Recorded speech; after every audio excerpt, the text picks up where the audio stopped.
Boa noite a todos os presentes. Boa noite a todos que estão assistindo via Facebook. Meu nome é Danúbia Fernandes, sou farmacêutica e assessora técnica do CRF de Minas Gerais.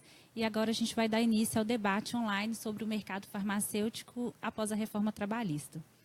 O objetivo desse debate é promover a exposição das ideias acerca deste tema, já que se trata de uma questão muito importante para a categoria. Eu cumprimento os convidados aqui presentes, o Rilke Novato, diretor dos Sindicatos Farmacêuticos de Minas Gerais, diretor da Federação Nacional dos Farmacêuticos e superintendente de Vigilância Sanitária do Estado de Minas Gerais. Cumprimento também a Júnia Leles, diretora do Sinfarmig e diretora da FENAFAR. E o Betsen Rocha, psicólogo e coach, assessor de diretoria do CRF Minas Gerais. Eu informo também que a gente está aguardando o doutor Luciano, que é o advogado do Sinfarmig, que vai chegar em breve para dar continuidade ao nosso debate. Bom, então, entrou em vigor no dia 13 de julho de 2017 a Lei 1467, que altera a consolidação das leis de trabalho CLT, a fim de adequar as legislações às novas relações de trabalho. Então, as alterações, elas mexem em pontos como férias, jornadas, remuneração e plano de carreira, além de implantar e regulamentar novas modalidades de trabalho. A lei engloba ainda mudanças nos processos trabalhistas e no papel dos sindicatos, tornando mais rigoroso o questionamento de direitos trabalhistas na justiça e reiterando a obrigatoriedade de pagar a contribuição sindical. Então, diante desse cenário e com a reforma trabalhista já em vigor, é o momento de buscar a garantia dos direitos farmacêuticos. Você que nos assiste via Facebook, eu peço por gentileza que nos envie os seus comentários e as sugestões para que possamos realizar um debate participativo, ampliando a nossa discussão. E a partir dessa introdução, no que se refere ao mercado farmacêutico na reforma trabalhista, eu inicio com a seguinte pergunta. De forma geral, quais são as alterações no mercado farmacêutico após a reforma trabalhista? Rilke. Bom, eu queria, Danúbia, primeiro agradecer, cumprimentá-la por coordenar esse importante bate-papo com os colegas farmacêuticos e farmacêuticas que nos assistem pelo Facebook. Cumprimentar o Betsen Rocha. O nosso advogado Luciano já está presente, cumprimentar a Júnia. Dizer que você introduziu muito bem o tema dessa nossa conversa, né? Os impactos trazidos aí pela reforma trabalhista para todo o trabalhador brasileiro, de um modo, né, geral, trabalhador, empregado, seletista, né, de uma monta muito grande e preocupante. Essa reforma ela vem no bojo, né, de uma série de proposições que tentam reduzir direitos. Nós entendemos que a grande perda nesse momento é que, para além de conquistas possíveis que o trabalhador brasileiro precisa ter, vou dar um exemplo, o trabalhador europeu, em alguns países de democracia forte, a exemplo da Alemanha, né, o trabalhador, o operário, conseguiu reduzir a sua jornada de trabalho, abaixo das 40 horas semanais. Nós ainda no Brasil ainda temos a jornada de 44 horas para os trabalhadores, né, para a grande maioria dos trabalhadores. Então ainda não avançamos nesse sentido. Infelizmente, a reforma trabalhista ela está trazendo, nesse momento, prejuízos para aquilo que tínhamos conquistado até então. E essa reforma afeta diretamente a categoria farmacêutica, porque nós sabemos que mais de 70%, não, mais de 85% da categoria ela é empregada. Mais de 70% está trabalhando na área que mais emprega, que é a rede de farmácias e drogarias, comércio varejista em si, né? Então, eu queria, de um modo geral, só dizer dos prejuízos, e a gente vai entrar no detalhamento em cada um deles, mas dizer que é de se preocupar, então, que né, os colegas fiquem atentos, porque à medida que a reforma está sendo implantada, a gente está perdendo direitos. E tem uma questão que ficou muito enfática e discutida durante todo esse tempo em relação à reforma trabalhista, que é que se define numa frase que se diz que o negociado irá prevalecer sobre o legislado. Isso quer dizer o quê? Quer dizer que numa negociação, e nessa negociação nós sabemos muito bem que a correlação de forças não é a mesma, né? Então, nessa negociação, tudo que estava escrito pode vir a cair por terra por conta de que há uma imposição, né, há uma assimetria de relação e que certamente afeta o trabalhador farmacêutico. Obrigada, Rilke. Gostaria de cumprimentar o doutor Luciano Marques, que é o advogado do Sinfamig e que compôs a mesa agora neste momento. Bom, eu vou iniciar com as perguntas das redes sociais que a gente já recebeu. É uma pergunta da Karine. Quem já está empregado pode perder o emprego para contratação de autônomos sem a necessidade de carteira? Boa noite, pessoal. Realmente, a questão da reforma, ela, na verdade, traz várias dúvidas. E essa talvez seja uma das maiores dúvidas aí, principalmente do setor que é de farmácia, né, porque se confunde, né, empregado e profissional liberal, por ser a categoria também ter atividade profissional liberal. Nós tivemos, nos primeiros momentos, essas iniciativas de algumas empresas, inclusive que, a exemplo, por exemplo, de uma faculdade que demitiu todos os professores e contratou dessa forma, né? Eu acredito que, na verdade, ainda que haja essa possibilidade, o artigo 468 da CLT fala que aquilo que vier em resultado, em prejuízo ao empregado, ele é nulo. Então, a partir do momento que se aproveita, e tem muitas pessoas que vão aproveitar dessa modalidade que se introduziu, desse conceito, pode ser que haja alguns afoitos nesse sentido, no sentido de descontratar para recontratar dessa forma. Na minha visão, obviamente, a partir do momento que se a relação de emprego ela continua nos mesmos moldes que a anterior, né, não há dúvida de que isso é uma fraude. E, portanto, é nulo qualquer modalidade de contrato que não seja aquele anterior. Mas nós temos que estar precavidos que isso pode vir a acontecer no seio da categoria dos profissionais.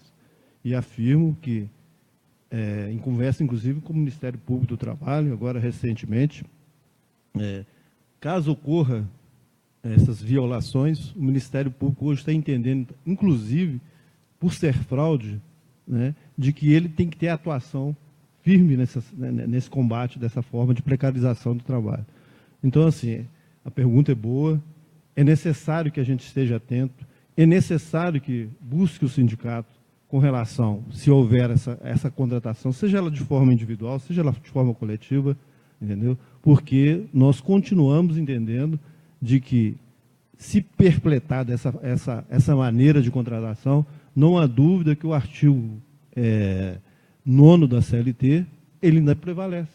E o artigo 468 da CLT também prevalece. O que é o artigo 9º? Fala que toda contratação ou toda uma situação que ela venha a prejudicar o empregado, ela é nula. Então, pode-se, ainda aquele arcabouço do artigo da CLT que fala dos requisitos da relação de emprego, quais sejam, né?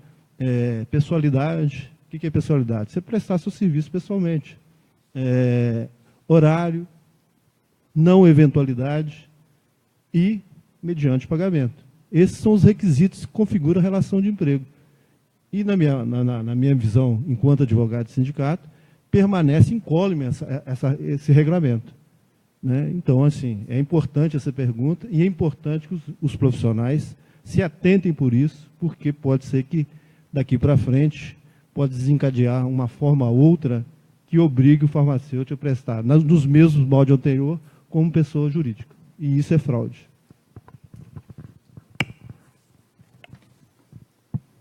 Júnia? Boa noite a todos. A colega Karina que fez a pergunta, né? Isso. Karina, eu quero, complementando aqui a fala do doutor Luciano, foram mais de 100 alterações na CLT, na consolidação das leis trabalhistas, todas prejudiciais ao trabalhador. Uma delas fala da homologação, da rescisão de contrato de trabalho. A homologação agora vai ser feita na empresa, com o advogado da empresa. Então, assim, na hora que o trabalhador está precisando mais, ele vai ficar totalmente desamparado. E eu vou te falar, pela experiência que nós temos lá no sindicato, geralmente, não é sempre, mas geralmente os cálculos feitos no sindicato são diferentes dos feitos na empresa. Sempre no sindicato dá um valor a mais. É algum dinheiro que o patrão deixou de depositar para você. No sindicato nós fazemos essa conferência e cobramos. Então, sempre no sindicato o valor dá mais alto. Mesmo não sendo obrigada a fazer a homologação no sindicato, nós pedimos para os farmacêuticos levar a documentação lá, né? Não custa nada para a gente poder fazer a conferência. Quem está no interior pode escanear e mandar, os funcionários lá estão à disposição. Esse trabalho sempre foi feito, nos 37 anos de Sinfarmig, nós não cobramos por ele, diferente de outros sindicatos, nós não cobramos para fazer conferência e homologação, então estamos à disposição, né, para ajudá-los nesse momento complicadíssimo, né? Já está sendo mandado embora e ainda vai perdendo, né? Perdendo aí dinheiro. Boa noite a todos.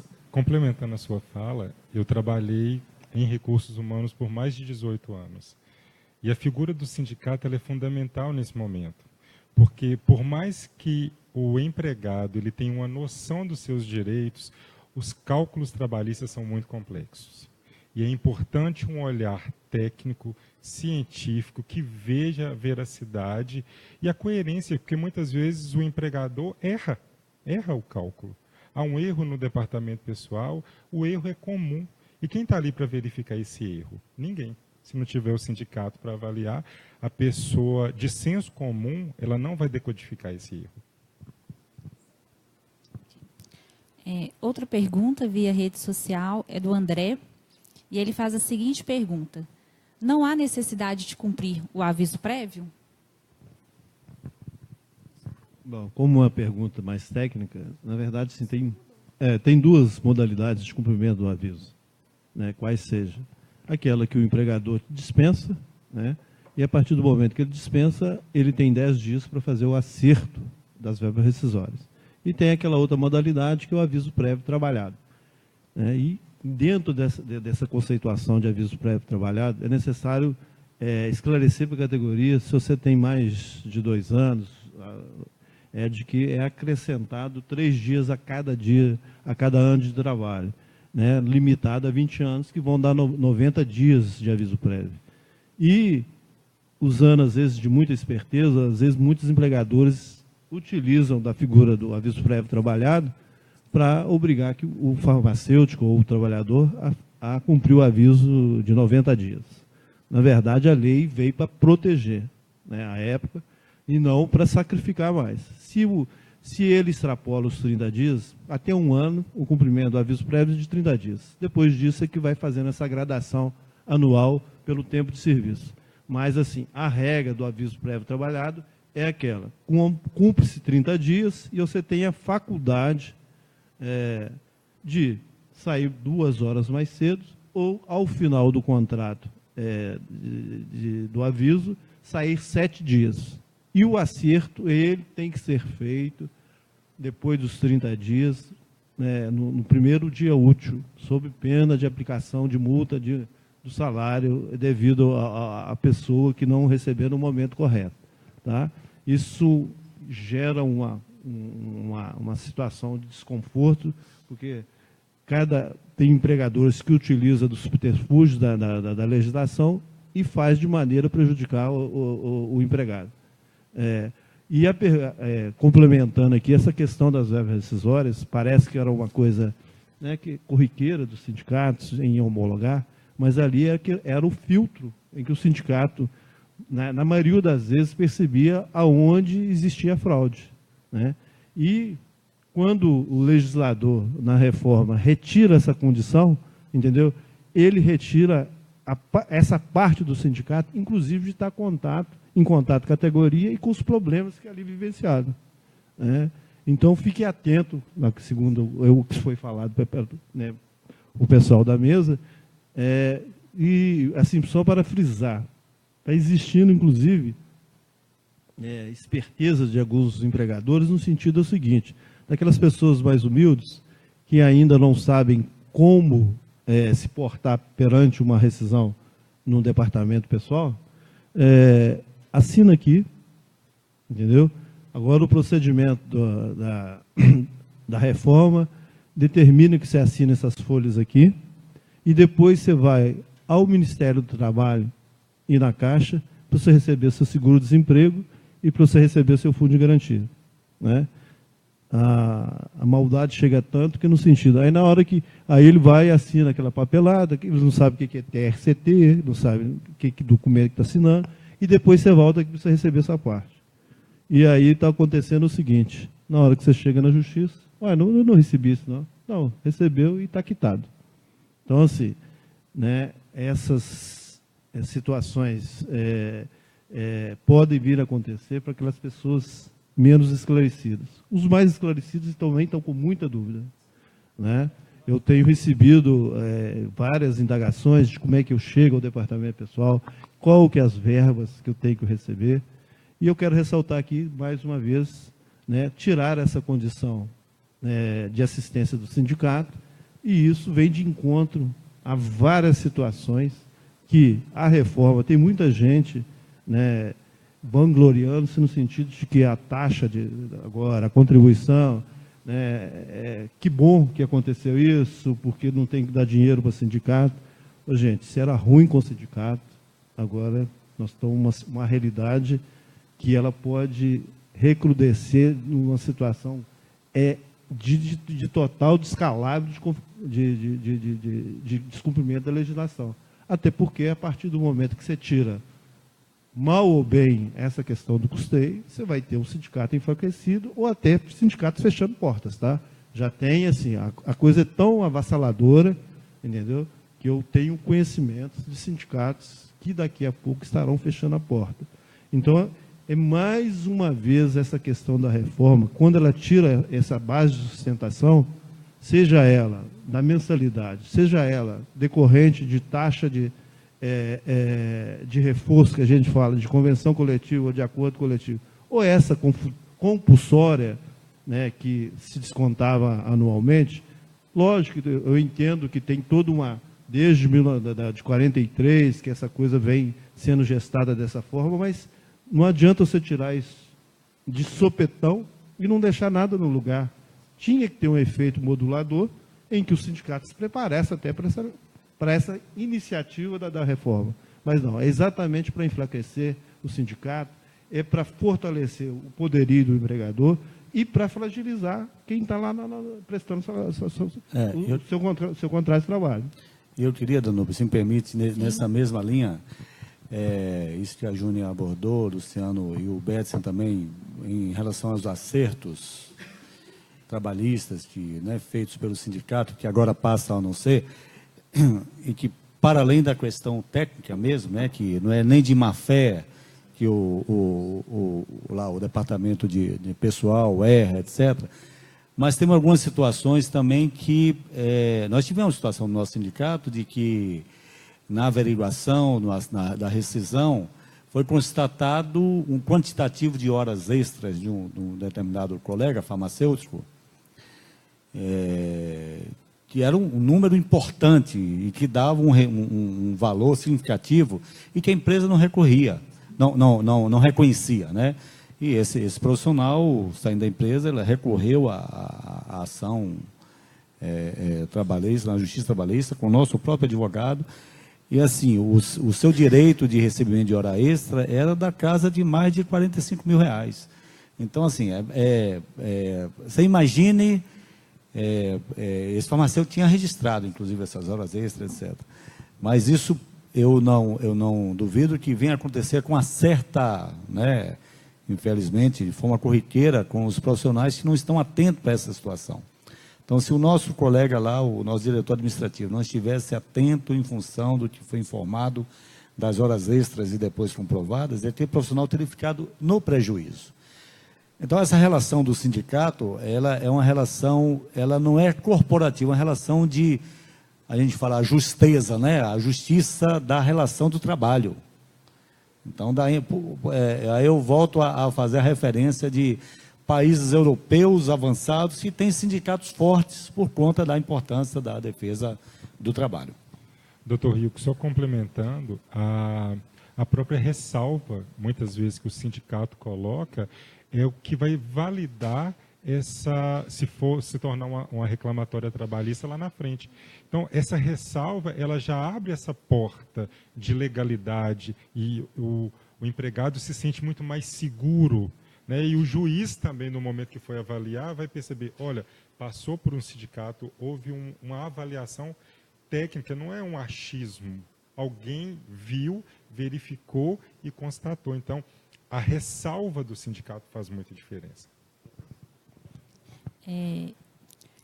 Vocês falaram, né, sobre essa dificuldade que os trabalhadores podem encontrar na ausência do sindicato em algumas demandas profissionais aí de acordos, né, e de rescisão. Então, eu acrescento com a pergunta, não havendo a obrigatoriedade da contribuição sindical e associando a possibilidade de, nas empresas agora com mais de 200 funcionários, podendo haver uma comissão formada pelos representantes dos trabalhadores com a finalidade de promover o entendimento direto com os empregadores, sem a necessidade de passar pelos sindicatos. Como que fica a atuação do sindicato nessa questão e quais são os pontos positivos e negativos dessa nova situação? Se é que existem pontos positivos nessa situação. Tá, eu inicio aqui, depois passo para a Júnior e o Luciano. Você começou informando, Nubio, sobre agora com a reforma, a não obrigatoriedade, né, do pagamento do desconto da contribuição sindical. É importante frisar isso. A reforma, ela deixou facultativo e, portanto, né, de manifestação do trabalhador e aí do farmacêutico, mas ela não extinguiu a contribuição sindical. Então, ela tornou-a facultativa. E aí, essa questão que você aborda e nos coloca, ela é muito importante. Pelo seguinte, tradicionalmente, o farmacêutico até era conhecido como profissional liberal em função das suas atividades, né, dono do seu próprio negócio, seja farmácia, seja laboratório de análises clínicas, que mais deu esse caráter do profissional liberal. Ele sempre foi um profissional que trabalhou e trabalha de forma muito, digamos, envolvido com a sua atividade, e nós temos poucos setores onde existe um conjunto maior de profissionais. Se você pensar em uma grande indústria de grande porte, enfim, no Brasil de modo geral, mas em especial em Minas Gerais, isso é uma situação mais de exceção. O que acontece normalmente é o profissional, mesmo trabalhando numa grande rede, trabalhando isolado em sua drogaria, em sua loja. Então, esse convívio com mais profissionais no dia a dia, isso não acontece. Eu estou dizendo isso porque a segunda observação nos remete a essa questão, né, da possibilidade de uma comissão de trabalhadores estar levando à frente. Essa não é uma prática da profissão e, de modo geral, ainda muito pouco dos trabalhadores em geral. O que prevalece é o acordo coletivo chamado pelo sindicato, e aí que vale para todos os profissionais, por exemplo, farmacêutico de uma determinada rede, enfim, de farmácia, de uma indústria e tal. Mas a gente sempre perseguiu, né, em Minas Gerais, e os sindicatos farmacêuticos, de modo geral, no país, a buscar se convencionar a nossa Convenção Coletiva de Trabalho.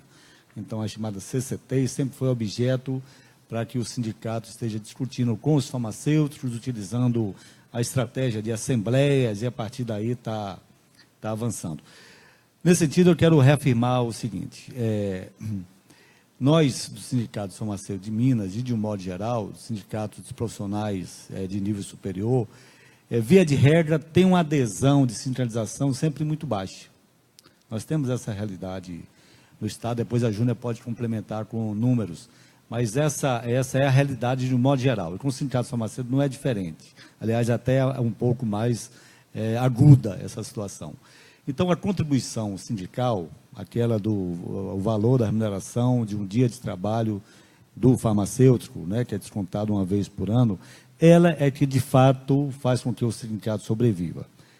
E tem um detalhe importante, assim, da nossa categoria, em torno aí, sei lá, dos 25 mil, aí o Conselho tem um dado mais aproximado, né, 23 mil de profissionais inscritos, desse percentual, nós devemos ter, acreditamos, aí pelo menos uns 18 mil que trabalham na condição de empregado e, portanto, deveria recolher essa contribuição sindical. Ao longo dos anos, a gente tem tido um percentual de recolhimento da contribuição sindical muito baixo.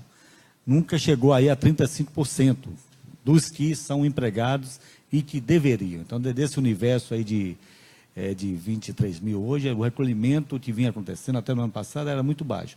Então, o sindicato ele sempre teve, né, um retorno, sob o ponto de vista da contribuição, que dava para ele sobreviver. Então, ele sobrevivia com as suas despesas e, ao final, no início do ano seguinte, no mês de março, o novo recolhimento dava para ele estar continuando, sobreviver mais um ano, e é assim, anos e anos a fio, né? Teve uma situação que o sindicato andou com tal dificuldade de recolhimento que ele funcionou durante alguns anos na sede do Conselho Regional de Farmácia. A sede ainda era ali lá na rua Sergipe 28. Né? O sindicato funcionou ali durante pelo menos uns 4 ou 5 anos, eu lembro, né? Isso na década de 90, em função do que não conseguia recolher. Muito bem, então, essa contribuição então, do universo, ela representa um percentual pequeno,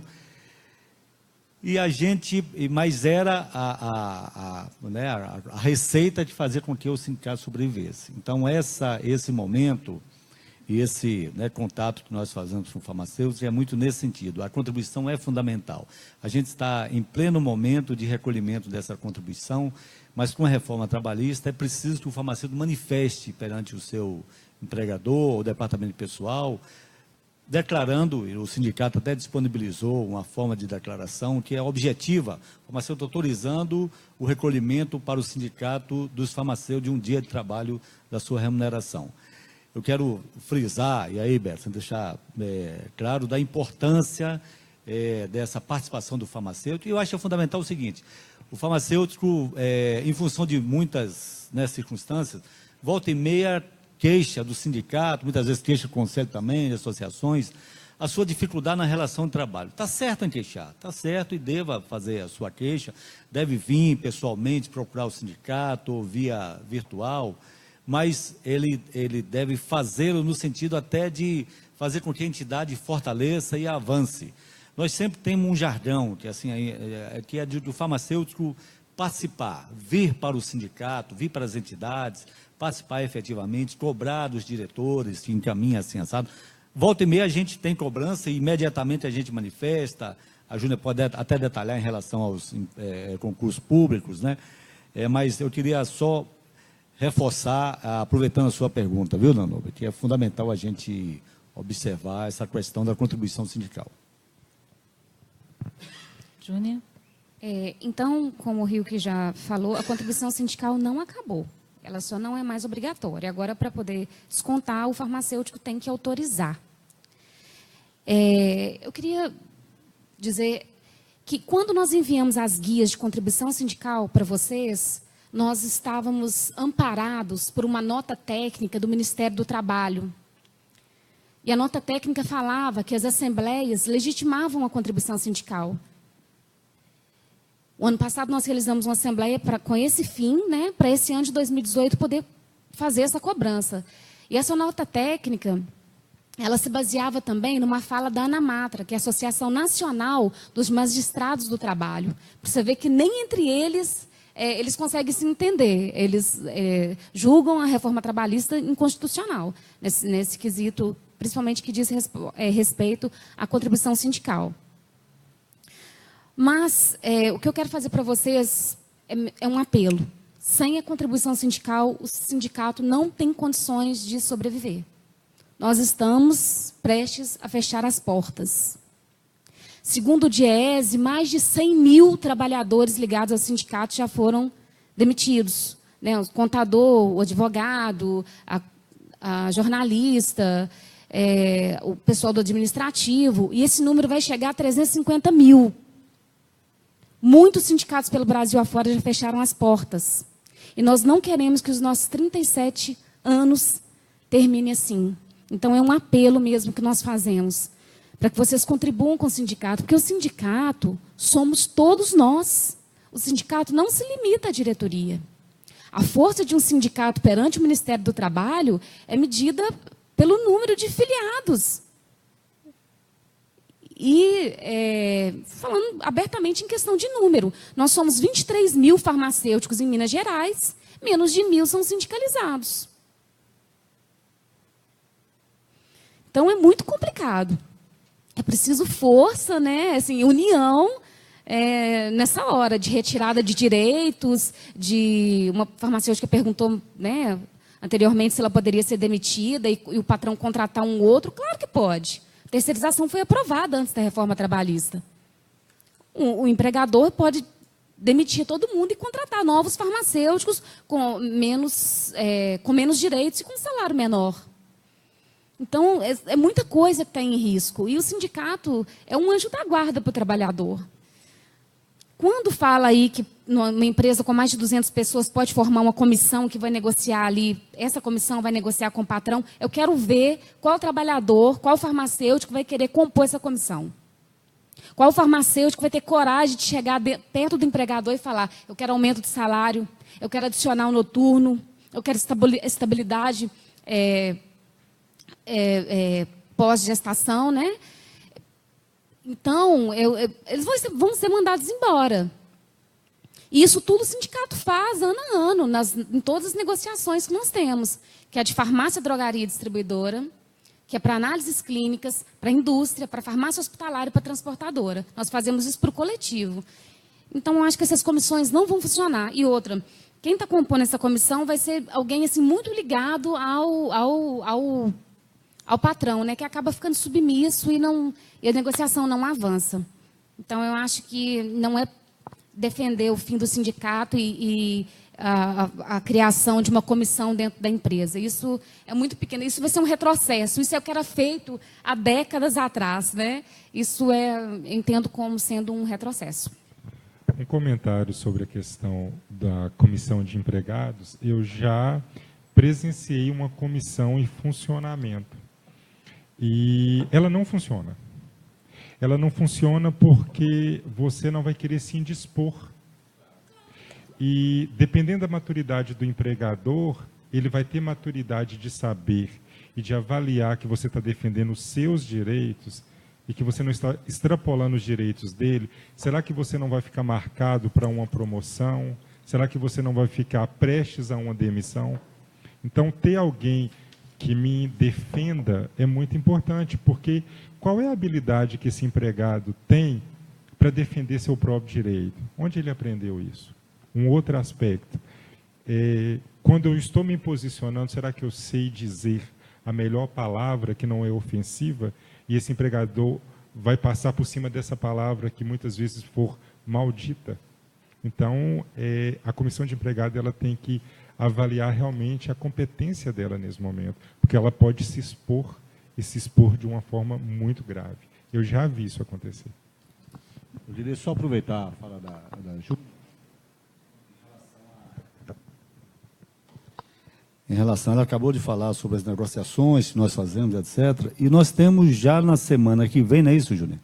Uma primeira reunião, dia 17, uma primeira reunião da negociação da nossa Convenção Trabalhista de 2018 com o Sindicato do Comércio Varejista de Medicamentos, que é o maior empregador dos farmacêuticos no Estado, né? E nós fazemos o convite ao colega que está nos assistindo, que quiser participar dessa reunião, é muito bem-vindo. Porque volta e meia, você imagina o seguinte, Beto, nesse ano, a primeira informação oficial a respeito da inflação do período beira menos de 2%, né? E ao longo dos anos, a gente tem tido uma dificuldade enorme de estar negociando com o sindicato patronal sobre o reajuste dos farmacêuticos. E que volta e meia fica em torno desse valor do INPC. Então, o farmacêutico, quando recebeu uma resposta de, olha, o reajuste teve algum ganho real. de, sei lá, 0,5%, que é importante em ganho real, do ponto de vista de uma negociação econômica, né, no país inteiro. Mas quando esse montante der 2 e pouco por cento, no caso 2,3%, isso causa um impacto, né, de negativo, do ponto de vista do, poxa, mas o aumento vai ser só esse, de 2% em cima do piso. Eu estou dizendo uma hipótese, mas de que seria interessante os colegas participarem para verem e sentir isso que o Bézio acabou de dizer. Como é que é o nível dessa relação, da negociação, e a diretoria do sindicato, com seu apoio jurídico, ele tem tranquilidade e determinação para tentar levar a negociação até, né, as melhores condições possíveis, e que só não avança por conta de que você não tem uma estratégia, né, da Justiça do Trabalho que possa garantir o que você está reivindicando e que tem que ser negociado. Então, daí a importância do colega farmacêutico estar acompanhando essas negociações, se possível, até pessoalmente, para se inteirar um pouco mais dessa relação. Bom, em alguns momentos a gente vai voltar em alguns temas, né, que já foram falados, para conceder a fala dos participantes que nos assistem via Facebook. Nós recebemos a pergunta da farmacêutica Gisele Leal. De acordo com o Dr. Luciano, a cada 2 anos acrescenta-se 3 dias por ano de aviso prévio. Então, se deve cumprir 30 dias, o empregador tem que pagar por esses dias a mais? Na verdade, se eu falei a cada 2 anos, eu faço uma correção aqui. A cada ano de trabalho, acrescenta-se 3 dias na indenização, tá?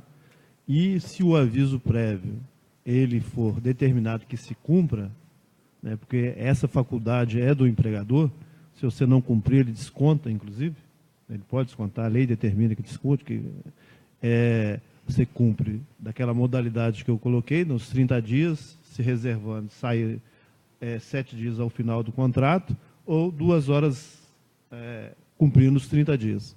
Mas é o seguinte, são 3 dias do valor da sua remuneração para cada ano de trabalho. Né, que isso, um contrato de trabalho de 20 anos, vão dar mais 60 dias, além dos 30 que a lei já determinava. Tá? Então, é essa forma de gerir essa modalidade do aviso prévio, trabalhado. Aquilo indenizado, aquilo que eu falei anteriormente. O empregador dispensa, e a partir de 10 dias ele tem que fazer o acerto, antigamente no sindicato, mas agora nos próprios RHs. E quero salientar ao pessoal que deve, em função disso, das dificuldades, se puderem, leve profissionais gabaritados para que ele possa acompanhar. Né? É difícil? Tem RHs, inclusive, colocando resistência a essa proposição dos empregados que querem ser acompanhados. Mas ele tem todo o direito de ser acompanhado de um profissional. Né? Aquilo que o sindicato fazia gratuitamente, então, passa, infelizmente, a ser feito individualmente. Com relação à questão da comissão, até vou voltar a esse assunto, para mim é um monstrengo jurídico. É um monstrengo. Ele criou lá no artigo 511 uma situação que as empresas de mais de 200 empregados, e tem uma gradação, até, se não me engano, 5 mil, você tem, né, você vai escalando o número de empregados que pode compor essa comissão. Ela é autogestada dentro da empresa, e quem gesta essa comissão para que ela possa ter a formação são empregados que não podem fazer parte da própria comissão. Como é que, num sistema de fragilidade total das relações de trabalho, você pode ter independência, primeiro, daqueles empregados que não vão ter estabilidade, de formar essa comissão? E como que os empregados que possivelmente venham a ser eleitos vão atuar perante o seu empregador? Na verdade, eu gostaria de ressaltar aqui, essa reforma não foi feita para amadores. Na verdade, foi feito pelos grandes grupos conglomerados internacionais, tipo banco, entendeu? Sistema de telecomunicação, sistema de montadoras, né? Na verdade, assim, ela só vem beneficiar toda essa casta de empregadores de alto escalão internacional. Lamentavelmente, não foi discutido com a sociedade, não foi discutido com os sindicatos, não teve representação, entendeu? Ainda que se teima em falar isso, ela foi enfiada goela abaixo. Basta dizer que o Rodrigo Maia fala que por que tem justiça do trabalho, não sei por que tem isso. Por aí, um cara que representa, inclusive, né, o representante do Congresso, tem uma fala dele, mostra o total menosprezo que hoje esse Congresso tem com relação aos trabalhadores, entendeu? É um Congresso formado de empresários. Então,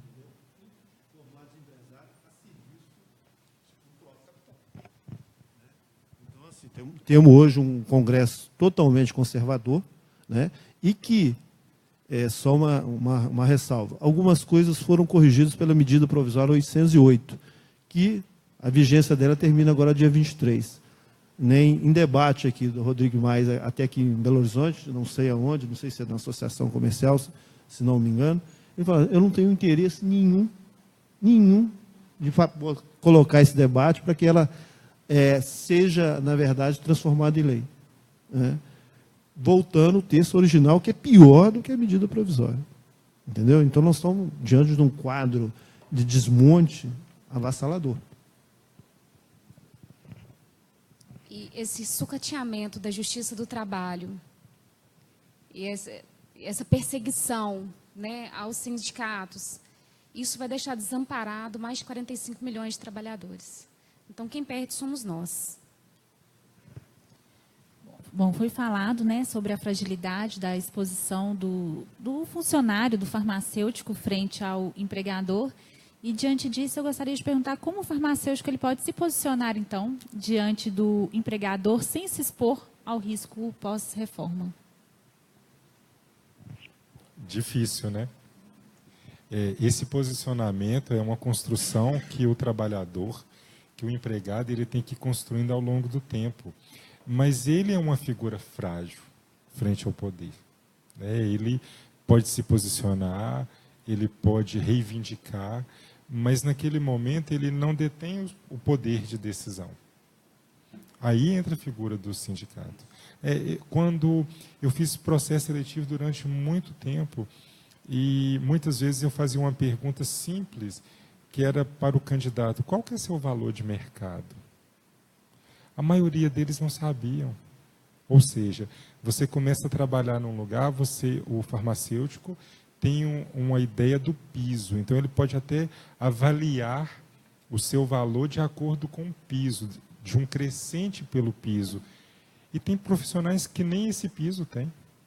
Ou pelo menos não é divulgado de acordo com a categoria ou de acordo com a profissão.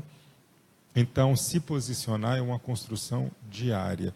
E o posicionamento ele vem junto com o respeito. Agora, o empregado se torna vulnerável. Isso é fato. Eu quero reiterar o que você acabou de dizer, Beto. Nesse momento, nós costumamos dizer o seguinte, o Luciano sempre diz, olha, a questão ela deve ser institucionalizada e não personalizada. Então, quando o farmacêutico, em determinadas circunstâncias, e isso acontece com uma certa frequência, ele fala, olha, eu não vou fazer o enfrentamento porque eu não quero perder o emprego. E são causas justíssimas, né, absurdas se não forem cumpridas. Então, nós sempre, o sindicato se presta a isso. Olha, procura o sindicato tem feito isso com uma certa frequência de estar comunicando, volta e meia acionando o Ministério Público. Nós já temos vários exemplos, né, de farmacêuticos que procuraram o sindicato com medo de perder o emprego, mas extremamente indignados frente a uma situação, né? E aí o sindicato teve o cuidado de estar relacionando de forma generalizada. Às vezes era uma situação única, né, que era manifestada perante o sindicato, mas era de extrema injustiça. A gente tinha um cuidado de manifestar de forma generalizada, ou seja, nós já chegamos por conta de uma situação de um determinado hospital, enviar um ofício para diversos hospitais, para que não fosse configurado aquela situação específica, e aí não fosse identificado aquele profissional, e não sofresse retaliação. Então, nesse momento, você bem observou, é que entra o sindicato para estar defendendo o farmacêutico. Mesmo que ele apresente o patrão, olha, é uma questão de justiça, está prevista em lei, dependendo do nível de relação, em função da fragilidade, ele pode sofrer consequências. Bom, aproveitando da fala do Bedsen, quando ele falou sobre piso salarial, a gente tem algumas perguntas referentes a isso. Perguntas relacionadas ao piso de farmácia hospitalar e uma pergunta também do Sandro Pereira via rede social. Quais os mecanismos serão criados para a garantia do pagamento do piso salarial? Garantia? Então, vou começar aqui pela farmácia hospitalar. Farmácia hospitalar, o Rio e o Luciano, depois vão detalhar até melhor que eu, porque são mais de 20 anos de negociação com o Sindicato dos Hospitais. Que, por sinal, há uns 2 anos atrás foi denunciado na OIT, Organização Internacional do Trabalho. Porque isso que eles fazem com os farmacêuticos, não é só com a gente, faz com todas as categorias, né? Foram 13 sindicatos da área de saúde que denunciaram o Sindicato dos Hospitais por essa negativa em negociar. Mas, falando de um fato mais recente, o ano passado nós tivemos, acho que umas quase 10 audiências no Ministério do Trabalho, mediada pelo Ministério do Trabalho, para tentar conseguir um piso para os farmacêuticos hospitalares. E também negociando jornada e melhores condições de trabalho. Porque numa convenção coletiva, numa negociação, você não fala só de piso, só da cláusula econômica, são várias outras, né? E foi uma negociação muito, muito, muito difícil, muito apertada, tanto que foi parar no Ministério do Trabalho, que quando é uma negociação mais tranquila, você faz diretamente. Né? O sindicato empregado com o empregador. Quando vai parar no Ministério do Trabalho é porque já teve negativa de uma das partes e já está a situação mais complicada. E, como eu disse anteriormente, as nossas conquistas são do tamanho da nossa participação. A categoria não adere. Teve audiência que eu participei sozinha, representando, diante da dimensão, da imensidão no sindicato patronal, representando os farmacêuticos, eu e o advogado. Então, eu peço mais mobilização, mais participação. Esse ano, a data base de farmácia hospitalar é junho. E, quem sabe, esse ano nós vamos, né, conseguir uma convenção mais justa, um salário condizente com a responsabilidade do farmacêutico hospitalar. Nós sabemos do trabalho de vocês e tudo que vocês, eu recebo por e-mail, tudo que vocês questionam, que vocês falam da responsabilidade, nós falamos isso na mesa de negociação, mas ainda não conseguimos sensibilizar o patronal.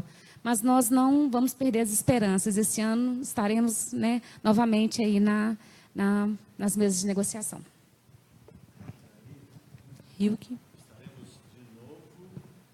E convidamos o farmacêutico, né? A farmacêutica, né? O Júnior falou, a data base é junho e nós vamos levar de novo a cláusula do piso, como todo ano levamos. É claro que antes das reuniões antecede uma assembleia com os colegas de farmácia hospitalar. Então, a gente reitera essa necessidade de participar. Porque, mais uma vez, a gente vai levar. Agora, a segunda questão, ela é de um desafio enorme. Desafio que nós temos, por exemplo, o piso, né, salarial estipulado, definido em convenção coletiva entre os sindicatos dos farmacêuticos que trabalham no comércio varejista de medicamento. Hoje está no valor de R$ 4.315,99. Olha, é um dos maiores pisos, né, salariais farmacêuticos do país. A gente insiste dizendo que é piso e não teto, portanto, é o que a gente chama, Beto, de salário de ingresso. Então, eu me informei hoje, eu tenho uma referência mínima para estar trabalhando nessa área, né, nessa área do comércio varejista de farmacêuticos. Isso é o valor mínimo. Porque se a gente não tiver o piso, você corre risco de ganhar um valor muito menor, chegando, né, no limite do salário mínimo, que é o piso legal instituído, né? Então, quando a queixa dos farmacêuticos hospitalares também coloca, olha, não tem piso, não tem piso, de fato, não ter o piso joga para baixo essa remuneração inicial. Para vocês terem ideia, até na indústria farmacêutica, a gente também não tem um piso. apesar de todo ano levar um valor salarial, mas o sindicato patronal da indústria, o Sindusfarc, não aceita fixar um piso e apresenta argumentações que não procedem, né? A gente não admite, mas na negociação não vai para frente. Mas o fato, a pergunta é, uma vez instituído o piso, nós temos o piso para quem trabalha em farmácia e drogaria. Por que de fato a gente não consegue fazer com que ele tenha, né, enfim, se efetive, que todos recebam? A gente sabe que tem uma parcela, infelizmente, que não recebe esse piso. Essa questão, eu costumo dizer que ele é multifatorial. Multifatorial por conta de uma prática que vem, eu atrevo a dizer o seguinte, a nossa profissão nesse campo da farmácia e drogaria, ela vem de uma situação, né, não vou me alongar aqui não, mas, viu, Danúbia, isso nos remete ao seguinte, com a mudança, né, da trajetória da farmácia, do farmacêutico, no final da década de 60, com a mudança, inclusive naquele momento, na diretriz curricular, em 69, e aí com a implementação da aprovação da lei 5991 de 73, período ditatorial, onde se autorizou a abertura de drogarias, até usando um termo que não existia, né, por leigos. E aí o profissional, que era o número menor do que estabelecimentos, né, drogarias no país, houve-se uma prática de pagamento de referência salarial que foi sempre muito relacionado de acordo com a relação do farmacêutico com o patrão. Não havia uma relação profissional. Então, a década de 70 até de 80, essa história de não pagar o piso, aquela história do farmacêutico trabalhava em outra atividade, fazia da drogaria, farmácia, um bico. Isso foi o bojo no qual, né, culminou nessa relação que acontece até hoje, de pequenas farmácias ou médias farmácias não pagarem o piso e terem uma relação com o farmacêutico. Se bem que esse quadro melhorou e mudou razoavelmente, né? Inclusive a ação do próprio Conselho, de um modo geral, no país, tem feito com que a assistência se efetive, mas ainda perdura essa relação, a relação do tratamento do farmacêutico pagando um valor que o patrão acha que ele vale porque seria uma imposição. E esse quadro mudou. Hoje o farmacêutico tem uma série de atividades. Olha, eu trabalho com vigilância sanitária, a cada momento a gente está impondo ao farmacêutico mais responsabilidade, mais seriedade, e é fundamental que ele assuma e seja remunerado. Então a proposta do piso é para início de conversa. Infelizmente, o que se pratica é o piso como teto, né? Como é que a gente faz para trabalhar isso? Primeiro, está fortalecendo as negociações. Segundo, está chamando o sindicato patronal para a gente ter isso garantido. Por exemplo, definir na negociação coletiva, na convenção coletiva, que o pagamento do farmacêutico seja feito mesmo em conta bancária, né, que a gente tenha isso garantido. Quando você vai para a mesa de negociação, a diretoria do Sincofarma diz, mas isso não é possível, isso não acontece, né, do pagamento ainda ser feito em cash no balcão. Isso acontece, nós sabemos disso e nós sabemos que, infelizmente, uma grande parcela dos colegas não recebe. Tem também essa relação, que é a questão multifatorial, estava dizendo, tem também a necessidade do profissional, do farmacêutico, também ocupar o seu espaço, né, de competência, de direito e negociar valores acima do piso e não abaixo do piso. Eu sei que essa questão ela é mais de ordem estrutural, ela não é pontual. A culpa não é do farmacêutico, mas é também do farmacêutico. A culpa não é de alguns patrões, mas é também de alguns patrões. Então, a gente precisa trabalhar isso de forma conjunta. A gente sabe que tem melhorado, né? Nós temos algumas situações que o farmacêutico recebe além do piso, mais que o piso, né? Mas ainda são exceções. Ainda sobre a questão do piso, a gente recebeu uma pergunta da Tatiane Mendes, que por que o CRF ainda não estabeleceu o piso para a indústria? E como é feita a negociação até se estabelecer o piso? Eu direciono essa pergunta para a Júnia, que já sinalizou que gostaria de responder. Acredito que a gente possa aproveitar e explicar as atribuições, né, de cada entidade. Tá. Boa noite, Tatiane. Não é função do Conselho Regional de Farmácia estabelecer piso. Com relação à indústria, eu quero te dizer assim, as negociações são separadas. Mas por que as negociações são separadas? Porque os sindicatos patronais são diferentes. Com análises clínicas, nós negociamos com o Sindilab, que é o Sindicato dos Laboratórios de Análises Clínicas. Para a farmácia, drogaria e distribuidora, nós negociamos com o Sincofarma, que é o Sindicato do Comércio Varejista de Minas Gerais. Para a indústria, negociamos com o Sindusfarc, que é o Sindicato das Indústrias. Então, as negociações transportadoras da mesma forma, que é o SETSENG, Sindicato das Transportadoras de Minas Gerais. Então, as negociações são separadas, são com sindicatos diferentes. Com a indústria, nós também não conseguimos estabelecer um piso salarial. Eles alegam que o farmacêutico na indústria, eles alegam que o farmacêutico recebe um valor até maior que o piso, né? Que o farmacêutico tem uma remuneração maior que o piso, e eles não concordaram em estabelecer essa remuneração mínima, que seria o piso de ingresso. Mas, independente de ter piso ou não, todos os anos o farmacêutico tem reajuste salarial. Na indústria, eu estou lendo aqui, no ano passado nós tivemos até ganho real. Num país em crise, com essa loucura que nós estamos vivendo, com quantidade de desempregados, e nós conseguimos um ganho real. O que é isso? Então, foi um reajuste acima da inflação, né, para os farmacêuticos que trabalham e elaboram na indústria. E outra, a negociação com a indústria, ela, de uns 2 anos para cá, ela ficou dificílima.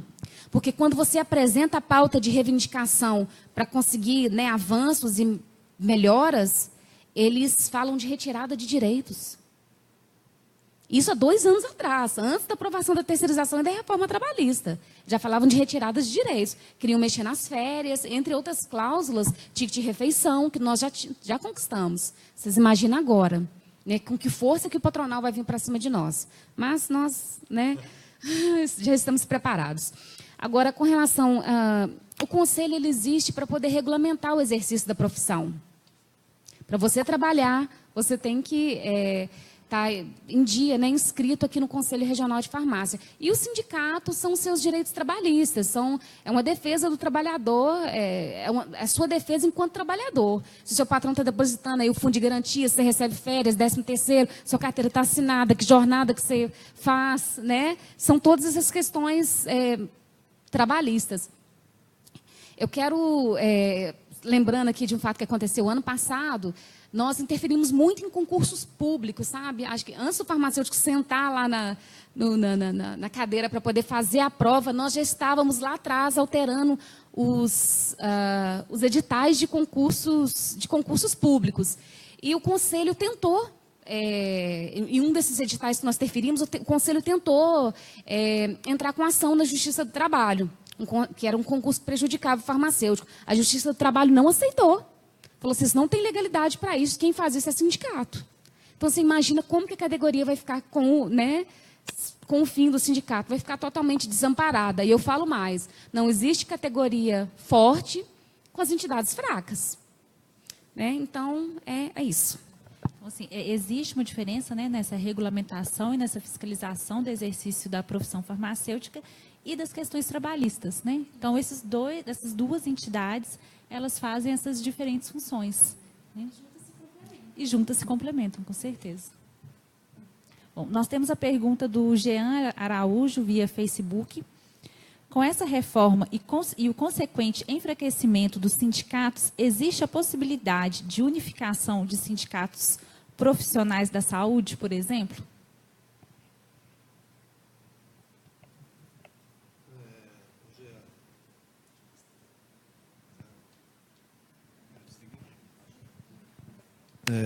Jean, essa pergunta é oportuna, né? Eu acho o seguinte, porque não só no ramo de saúde, mas em todos os ramos, até pela necessidade de sobrevivência, né? Porque eu tenho visto alguns diretores e alguns sindicatos discutirem, talvez até mais pela necessidade, por exemplo, eu sou advogado do Sindicato de Jornalistas, está se discutindo, né, agrupar, por exemplo, radialista, pessoal da administração, um estabelecimento só, até para que essa categoria possa, entendeu, ter uma diminuição do custeio e exatamente cumprir as suas funções, né, para a qual a lei determina. Mas no espectro mais amplo, existe na legislação fusão, entendeu, de categorias, desde que seja pelo ramo, né? É possível você bipartir a categoria, como você também fazer a fusão de categorias. Entendo que isso pode vir, inclusive, ser uma forma de fortalecimento, né? O Rio até pode me dar uma explicação, mas parece que já tem até uma discussão, assim, ainda que incipiente, de trazer algumas categorias para que, pelo menos, no primeiro momento, estabelecer no estabelecimento comum, né? Isso pode, inclusive, propiciar, depois uma discussão, né, de fusão desse ramo, porque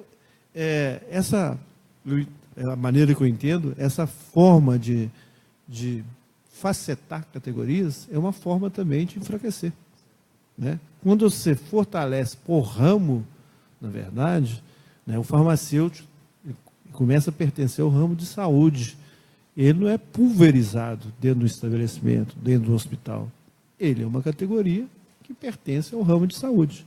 Essa é uma discussão antiga, né, que se fazia nos movimentos sindicais, mas tem um quadro de atividades sindicais lá no 570 que não permitia que essas categorias, a não ser dentro da própria categoria, entendeu, fizesse essa discussão por agrupamento. Mas eu acho que nós vamos chegar a isso em algum momento, até por uma questão de necessidade. E espero que isso, na verdade, surta efeitos práticos políticos, né, inclusive. Claro, só para complementar, nesse sentido, sim, nós temos algumas experiências, inclusive, que ainda que não definida formalmente, mas informalmente surtiram efeitos. Por exemplo, eu lembro que alguns municípios, aí eu lembro o município de Betim, onde os sindicatos, né, farmacêuticos, sindicatos de enfermeiros, tá, o Sindicato de Saúde, etc., elaborava pauta comum, né, dos trabalhadores de saúde e apresentavam lá para o patrão, no caso, a prefeitura. Você apresentava uma pauta comum com as reivindicações mais gerais, cláusulas econômicas, né, e depois ia definindo aquelas que eram de atribuição de todos os trabalhadores da saúde, depois apresentava pautas específicas. Me parece, Luzano, que essa divisão em relação às categorias tem muito daquela preocupação do fortalecimento das categorias, aí individualiza-se em função de reivindicações específicas, algumas até corporativas, que fazia com que, né, categorias acabavam até se digladiando em determinada situação. Nós tivemos alguns exemplos com alguns profissionais, né, no país de modo geral e tal, que essa divisão mais enfraquecia do que fortalecia. Muito bem. Agora, eu acredito que, no momento de dificuldade, se o quadro continuar da forma como está proposto e a gente não reverter, essa é uma estratégia para fortalecimento dos sindicatos. Eu acho que, para além da especificidade das reivindicações de qualquer sindicato, é fundamental que o sindicato exista para defender o trabalhador. E se no momento, né, a saída for essa, né, de sindicatos se unirem por ramos de atividade, me parece que vai ser essa situação que deva ser dada, né? O que não pode é o trabalhador ficar sem um apoio do sindicato. Isso é fundamental. Eu queria só resgatar na fala anterior da Júnior, quando ela falou das nossas diversas negociações, já aproveitando, né, Júnior, e convidar os farmacêuticos que trabalham em transportadoras, porque no dia 17, terça-feira que vem, às 18h30, nós vamos ter uma reunião, já essa é a segunda ou a terceira, assembleia com os farmacêuticos que trabalham em transportadoras, e aqui em Minas Gerais, cada dia tem aumentado, né? O Conselho tem mais de, se não me engano, 220 transportadoras com farmacêuticos que respondem por elas. Estamos caminhando para a primeira negociação coletiva, convenção coletiva, com aí o Sindicato Patronal de Transportadores. Então, a gente aproveita os colegas que trabalham, e mesmo aqueles que trabalham em outras áreas estejam interessados, a participar dessa assembleia no sindicato, na sede do sindicato, ali na Rua Tamoios, 462, 12º andar, às 18h30 da próxima terça, dia 17 de abril. Bom, a gente tem outra pergunta. Quais são as negociações feitas pelo sindicato e quais as datas base?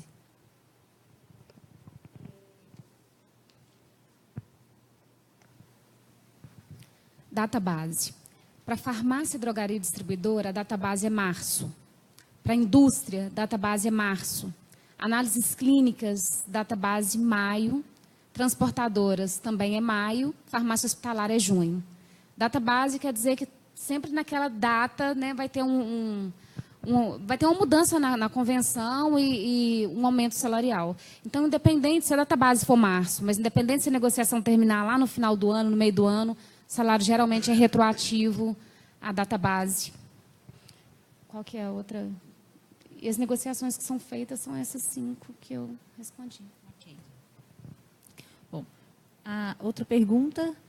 Hoje o plano de carreira poderá ser negociado entre patrões e trabalhadores. Como você vê essa possibilidade? Plano de carreira é algo bem delicado, né? Primeiro, a carreira ela é individual, né? Eu falo que é como se fosse uma digital, intransferível, e você constrói essa carreira todos os dias.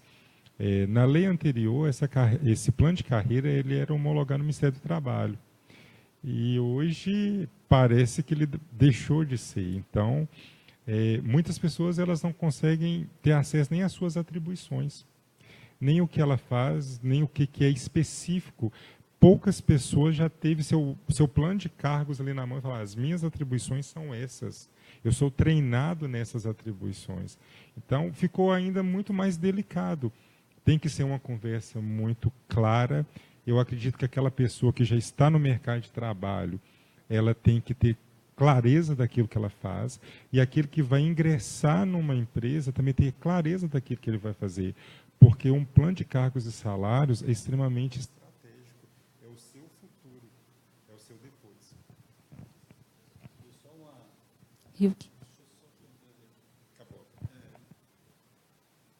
Como o meu colega colocou aqui, realmente era isso mesmo, e a formatação agora pela reforma, ela é permitido que a gente hoje, antes isso era homologado pelo Ministério do Trabalho, né, a empresa esboçava um plano, normalmente esses planos de cargos e salários eram muito mais derivados da iniciativa pública, entendeu, de empresas estatais, algumas empresas de porte alto também tinham esses regulamentos. Mas hoje o sindicato também tem essa atribuição, entendeu? Não precisa mais passar pelo crivo do Ministério do Trabalho e pode, inclusive, se convencionar e fazer acordos a respeito de plano de cargo e salário. Tá? Eu não sei aí com relação ao formato, porque eu estou vendo como é que são as negociações, database, mas, assim, antes disso, me preocupa, não sei se tem alguma pergunta, alguma indagação nesse sentido, como é o formato, vai ser o formato hoje. Essa, para mim, é a pergunta crucial, porque mudou todo o figurino jurídico, porque antes é o seguinte, você tinha uma convenção coletiva que seria o guarda-chuva da categoria. O pessoal trabalha em drogarias, você tem na federação uma convenção que ela abstratamente representa todos os farmacêuticos que trabalham em drogarias e farmácias, né? E hoje, aquilo que era estabelecido como condição maior ou melhor, tinha que ser obedecida, né? Ainda que você fizesse acordo esparso com o empregador, o sindicato fizesse com as empresas, entendeu? Mas se tivesse uma condição melhor na convenção, necessariamente deveria, pela condição mais favorável, ser aplicado ao trabalhador. Essa lógica jurídica, ela inverteu. Inverteu no sentido seguinte, os acordos passam, aqueles firmados diretamente com o empregador, através do sindicato, passam a ter prevalência sobre a convenção, seja qualquer que for a norma. Entendeu? E isso inverte toda uma lógica de negociação, né? Porque isso privilegia a negociação direta, e aí, em função disso, o trabalhador lá na base pode estar pressionando ou pressionando o sindicato a fazer um acordo. É o que está mais acontecendo, talvez onde congrega maior número de trabalhadores, por exemplo, de chão de fábrica. Entendeu? E a reforma vem, na verdade, enquanto se fala em redução de jornada, fala-se pior, né, em outros países, aqui fala-se em flexibilização da jornada.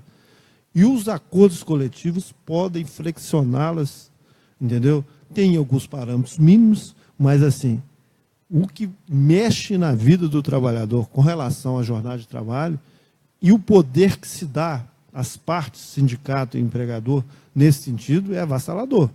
Se aquele sindicato que não tiver responsabilidade, a empresa que, pela via da pressão do se não for desse jeito, você pressionar o sindicato, você está na rua, entendeu? O limite disso aí é muito tênue. Então, assim, por isso que eu estou frisando nessa questão já que se falou em negociações coletivas, negociação, a gente manda a pauta, tira na Assembleia e tal. Mas o que está por trás, o que virá daqui para frente, é um cenário duvidoso e acho que tenebroso. Porque o que está acontecendo, e isso não está acontecendo isoladamente, eu estou falando isso porque eu sou advogado jornalista, sou advogado farmacêutico, sou advogado metalúrgico. Então, eu conheço um pouco da realidade do chão de fábrica de metalúrgico. A pauta é do empregador. A pauta é do empregador. Ele, em vez de você estar mandando pauta de reivindicação, ele fala assim, eu quero e exijo que agora vai ser dessa forma, flexibilizando, inclusive, jornada de trabalho. Jornalista, viu?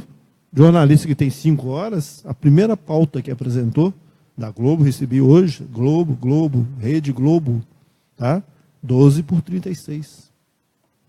Nunca antes, nessa história do país, teve uma pauta patronal em que se falava que vamos alterar a jornada. O jornalista tem uma jornada de 5 horas, podendo estender para 7. Está regulada lá no artigo 303, 304 da CLT. A pauta patronal da Globo, 12/36. Então, eu estou frisando isso porque essa encomenda ela está muito bem gestada entre os empregadores. E aqui a gente pode ter sobressaltos com relação à pauta que vai ser imposta. Porque agora é o seguinte, estão impondo pauta. Tá? Mas só uma observação, Luciano, em relação à questão do PCCS, o Plano de Carreira de Salário, esse é um motivo das maiores angústias do sindicato farmacêutico. A gente, por exemplo, em algumas grandes redes existe algum plano de cargo, mas a maioria das médias e pequenas, que é o grande empregador de farmácia no Brasil, a gente pergunta, como é que o farmacêutico tem ascensão na sua carreira trabalhando em uma empresa de pequeno porte?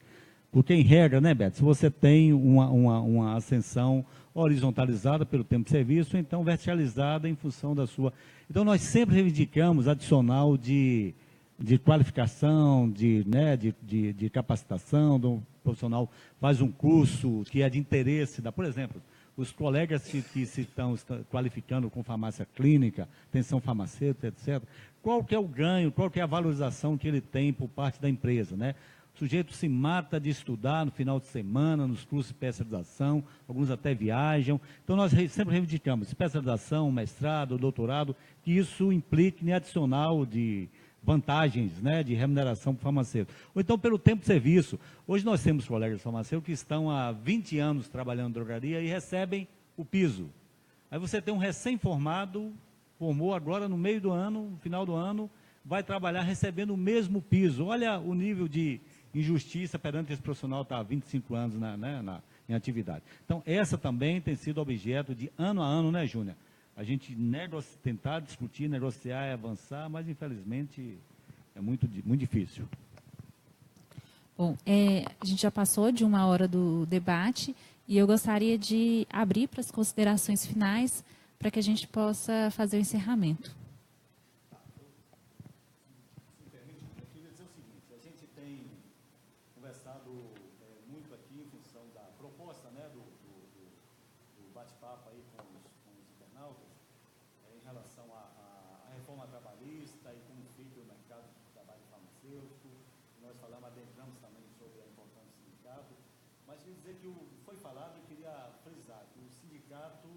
Ele é muito mais, né, além do que as negociações trabalhistas, os direitos individuais e coletivos. A Júlia falou, eu queria reiterar. A gente trabalha projeto de lei, projeto de lei da Marluce Pinto, senadora do Estado do Roraima, de 93, que nós conseguimos derrubar e aprovamos. Nós, que eu digo, todos nós, as entidades, conselho e tal, estudantes, quantas vezes fomos a Brasília por conta desse projeto que queria retirar o farmacêutico das drogarias, né, alegando que não precisava. Desde 93, batalhando, discutindo com deputados, senadores, a categoria, a academia, e finalmente, em 2014, tivemos aprovada a Lei 13021, né, que dá à farmácia a condição de estabelecimento de prestação de serviços de saúde. Nós temos diversos outros. Recentemente, em Belo Horizonte, né, a prefeitura queria acabar com a assistência farmacêutica pública. Fiz uma proposta, a Júnior está no Conselho Municipal de Saúde, tem uma atuação importante o sindicato farmacêutico. Infelizmente, jogamos por terra essa proposta do ano passado, né, que hoje, infelizmente, o BH está com assistência farmacêutica, com os profissionais, etc. E são várias outras ações, né, as negociações, enfim, né, agora mesmo no Hospital Barreira, a gente também está lutando e tal. Então, eu digo só reiterar ao colega farmacêutico, dizer da importância do sindicato. Eu acho que está bem claro, o farmacêutico tem consciência disso. Agora, é preciso traduzir esse reconhecimento da importância do sindicato em algo concreto, palpável, que é fazer com que ele funcione, né? Nós temos advogado que precisa trabalhar, nós temos um povo administrativo que precisa dar conta das demandas do sindicato. Para isso é preciso dar contribuição sindical.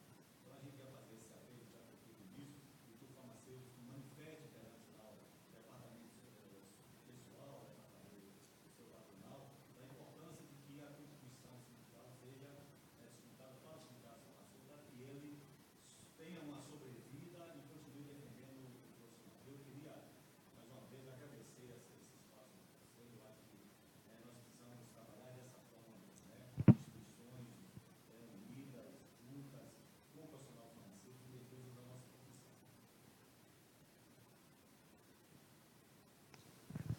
Eu também queria falar que a atuação do Sinfarmig não se limita às mesas de negociação, né? O ano passado foi pauta constante a questão dos farmacêuticos do Farmácia de Todos, que é o antigo Farmácia de Minas, que tem, né, os municípios têm os salários muito baixos, e esse incentivo que o Estado repassa para o município, nós defendemos que seja para poder melhorar a remuneração do farmacêutico, mas para isso a resolução tem que ser mudada. E o ano passado nós participamos de várias reuniões com o superintendente de assistência farmacêutica, solicitando uma nova resolução, que chegou a ser até construída na RIUC, mas ela tem que ser aprovada na CIB, numa reunião da CIB, pactuada na CIB. Mas, então, foi uma defesa constante que nós fizemos, que o farmacêutico Farmácia de Minas receba, além do incentivo, um piso salarial que nós temos aí para a maioria dos farmacêuticos no Estado. Nós também estamos na mesa de negociação, mesa estadual de negociação do SUS, que abrange os farmacêuticos da Secretaria Estadual de Saúde, FUNED, FEMIG, Hemominas. Às vezes a pessoa não sabe, mas nós fazemos parte, né, da mesa estadual de negociação do SUS e de mesas municipais também aí pelo Estado afora. Também estamos no Conselho Municipal de Saúde, e o ano passado nós tivemos uma atuação super importante, porque o Calil, ele lançou, queria estabelecer um programa que chamava Farmácia para Todos. E queria acabar com as farmácias, com as 130 farmácias, né, 185 farmácias das unidades básicas de saúde. E ele queria fazer a distribuição dos medicamentos da atenção básica na rede privada. E nós, que estamos lá dentro da Câmara Técnica de Assistência Farmacêutica, eu fui relatora, fizemos um documento de 4 folhas e conseguimos sensibilizar o secretário de Saúde, Jackson Machado, e o prefeito Calil a não fazer isso, que assim, né, ia destruir o SUS. Também temos participação no Conselho Estadual de Saúde.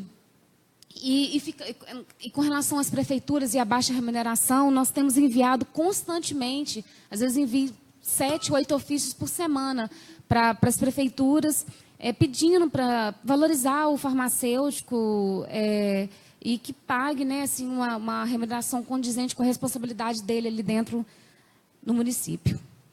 E queria pedir para o farmacêutico também maior participação, que acesse o nosso site, acompanhe nossas ações, mande e-mail, ligue, sabe? Nós, o ano passado, divulgamos demais, que ficou em consulta pública, Tem vários projetos de lei que tramitam no Congresso, né, que falam, um fala do piso nacional para o farmacêutico, que todos os farmacêuticos do Brasil ganhem, né, tem um piso nacional, um valor único, porque tem muita diferença. Você vê que dentro do mesmo estado, o farmacêutico que está na farmácia hospitalar ganha um valor, quem está no comércio varejista ganha outro. Imagina a nível de Brasil. Então, tem tramitando no Congresso Nacional esse piso nacional do farmacêutico. Nós acompanhamos toda a tramitação e defendemos, né, que seja aprovado. Tem também, que ficou em consulta pública no Senado por muito tempo, as 30 horas, que seria uma jornada de 30 horas para o farmacêutico sem redução de salário. Ficou em consulta pública no Senado, nós somos mais de 200 mil farmacêuticos no Brasil, menos de 1.000 votaram a favor. Menos de 1.000 farmacêuticos participaram da consulta pública e votaram a favor. Então, gente, é preciso maior participação. E um outro projeto que tem tramitando também, que nós estamos acompanhando o andamento, é o farmacêutico no SUS. Mas, no mais, é isso. Eu agradeço, né, de coração aí o espaço e espero que as pessoas participem mais do dia a dia do sindicato. O sindicato somos todos nós. Eu quero parabenizar a mesa, né, pela explanação e pela competência que os assuntos foram dirigidos aqui. Quero dizer para você que nos assiste em casa, que aproxime do seu conselho, aproxime do sindicato. Nós temos muitos projetos, muitas coisas fantásticas para a categoria farmacêutica e que toda mudança ela provoca impacto. A diferença é o posicionamento diante dessa mudança. Esse diálogo aberto aqui é para que você que nos assiste em casa tenha embasamento para se posicionar e se conscientizar de que trabalho é muito mais que uma remuneração. Trabalho é identidade. Se identifique com o seu conselho, se identifique com o seu sindicato e faça o seu melhor. Esteja realmente presente, né? Nós estamos aqui para dizer para você que estamos trabalhando efetivamente para que o seu trabalho seja melhor. Então, essa é a proposta do Conselho de Farmácia, valorizar o profissional farmacêutico. Bom, vamos finalizar aqui, pelo menos acho que, não sei se é eu, porque é por causa do tempo, né? Mas primeiro, realmente agradecer a iniciativa do Conselho. Eu acho que é isso mesmo. A gente tem que começar a plantar as sementes pequenas, que ainda que seja o momento, né? Talvez a gente não tenha consciência desse momento, mas é um momento de uma gravidade extrema. É de retirada de todos os direitos. É para a gente voltar a uma situação de semi-escravidão. Isso dentro da minha visão. E isso conectado, inclusive, com a posição do Executivo, né? da Câmara, pior, da ditadura do Judiciário. Tá? O pessoal levanta a bola e hoje o Judiciário, né, com raríssimas exceções e honrosas, entendeu? A coisa vem para, na verdade, sacramentar toda uma retirada, uma precarização das relações de trabalho. Isso é importante a gente ter em mente, porque quem vai sofrer isso somos nós que somos trabalhadores, que pagamos as contas, né? Porque o que está por trás dessa reforma não é brincadeira. Né? É desmonte geral, desestruturar sindicato e levar o trabalhador a uma condição individual, que ele não tem como hipoficiente na relação de trabalho, como que ele negocia diretamente com o empregador. É essa história que está por trás. E a outra, mais ainda, a partir do momento que ele fragiliza o empregado na hora de entrar pleitear o seu direito na Justiça do Trabalho, porque ele passa a ser igual ao empregador, ele passa a ser sujeito de direitos e obrigações, não com a antiga tutela de ser tutelado pela Justiça do Trabalho, entendeu? Nós hoje estamos vendo os corredores da Justiça do Trabalho dando eco. Né? Já tem uma estatística de que caiu assustadoramente as reivindicações. Entendeu? 50% das ações caíram. Isso é alarmante. Eu estou falando que o outro modelo era o modelo ideal. Mas esse não presta, gente. Esse não presta. Então, assim, se cada vez mais a gente não nos unirmos, né, e fortalecer as entidades que realmente representam as categorias, nós vamos virar semi-escravos. agradeço a todos, entendeu? Nós estamos à disposição lá no sindicato para os esclarecimentos jurídicos e tal, mas é necessário e importante que a gente tome consciência desse momento grave em que o país está atravessando, em que as instituições elas estão em total descredibilidade, entendeu? E por via transversa o sindicato pela na verdade de tirar toda a sua seiva, entendeu? De representatividade e de custeio. Ninguém vive sem custeio. Então é um apelo, entendeu? Que se faz, né, de consciência de a gente fazer uma retomada, né? No sentido de que valorização dessas entidades, tal. Óbvio que tem toda uma situação de quem representa, mas assim, não é porque quem representa eu não vou na instituição. Então, faça a discussão de quem representa junto com a entidade. É isso que eu gostaria. Boa noite, muito obrigado. Chegamos, então, ao final do nosso debate. Eu agradeço a presença dos convidados aqui presentes, agradeço a presença também dos farmacêuticos e estudantes que nos assistem via Facebook. Esse foi o segundo debate que a gente realizou esse ano. A gente teve o primeiro debate, que foi sobre o tema de proficiência no curso de farmácia. Esse debate que estamos finalizando agora sobre a reforma trabalhista, né, e o mercado farmacêutico.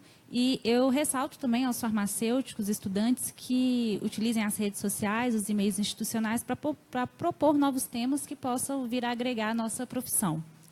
Eu espero que a gente tenha levado de forma consciente, sobretudo, né, e esclarecedora, os farmacêuticos que nos assistem, esses temas que foram tratados referente à reforma trabalhista versus o mercado farmacêutico.